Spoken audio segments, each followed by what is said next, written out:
Hello all, this is my A-level Computer Science NEA for the AQA spec. This program is called The Creator, and it's an educational application that teaches the user the history of computers in a fun and effective way. When the user first opens the program, they are greeted with this title screen, and all they can do is hit the play button, which I'll do now. Upon hitting that button, they're greeted with this menu, so title of the 1950s, letting them know what decade they're currently studying, and they press space to continue, which then shows them this slide of text, which they can read, as well as this slide, which they can also read, obviously. Originally called the Imitation Game, it was created as a test of the machine's ability to think intelligently like a human. What you just heard there was a voice line. There are 5 unique voice lines for each level, and that's one of the methods that the user will experience for learning that piece of information. This current topic is about the Turing test, in case you haven't noticed already.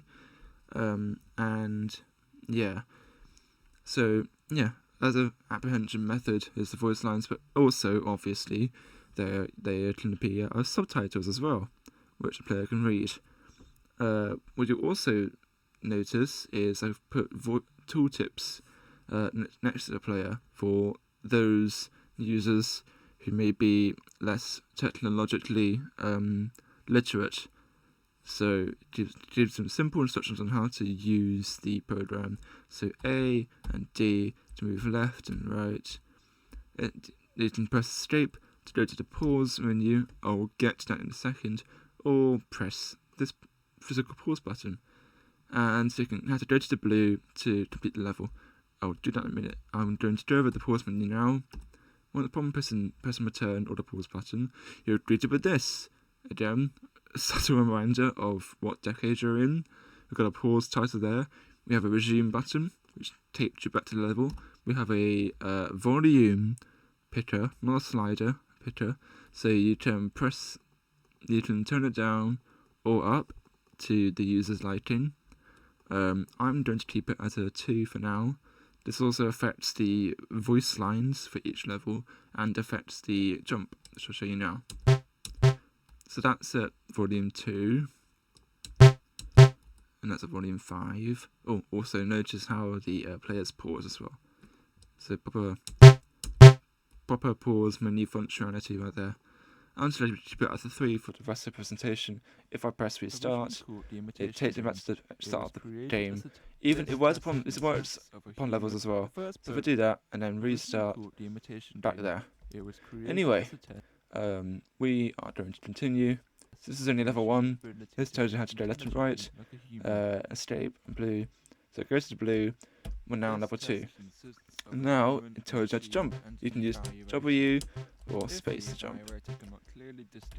I've made it the choice for the player because in my testing I found that some users liked using the W key to jump and some others like using the space key. Anyway, this is level 3. We've now introduced the player to pits and lava there, as I said in this bit of text here as well. Same old voice lines and subtitles there. Well, not same old, but you know what I mean. Level 4 now. In the test, audiences were sometimes deceived in what the program. And level 5, you've got more of these spikes here. Sorry, I forgot to mention. They are animated.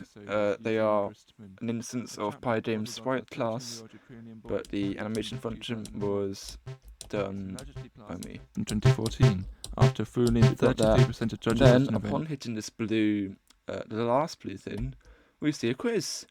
Press space to continue. We've got a question. Which of these programs prefers such claims to pass the Turing test? We have 4 options that the player can choose.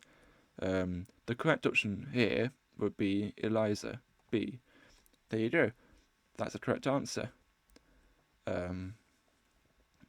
However, if they choose the wrong answer out of these 4, let's say we'll choose D, Eugene Dunstman.